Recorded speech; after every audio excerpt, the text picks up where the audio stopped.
करणारे. माझं मुख्यमंत्र्यांना सांगणं, यांना वर घाला बरं का तुम्ही लवकर. मराठ्यांचे पोट्टे जर बिघडले ना तर असं फटकी त्यांना धरून मग आता शेवटी आमच्या दैवतावरती हे जर असं ताराराणी साहेबांबद्दल असं काय बोलत असतील तर आम्ही सहन नाही करणार. आम्ही विचार नाही करणार परिणाम काय होणार आहेत. यांच्यावरती गुन्हे दाखल करून यांचे तोंड लवकर बंद करा. आणि जैन बांधवांना माझं आव्हान आहे की तुम्ही चांगले लोक आहेत, तुम्ही ह्या मुनींचे कानं उपटा, यांना सांगा नीट नीट राहा म्हणून.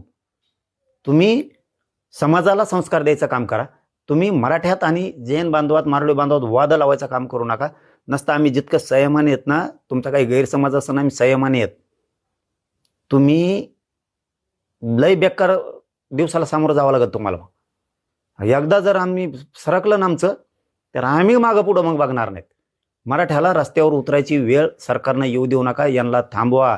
ह्या मुनीर भाईला लवकर थांबवा, नसता मुनीर भाईचं कानपाड फुटल. आम्ही राजांवरती आल्याच्या नंतर सहन नाही करणार, मग सहन नाही करणार.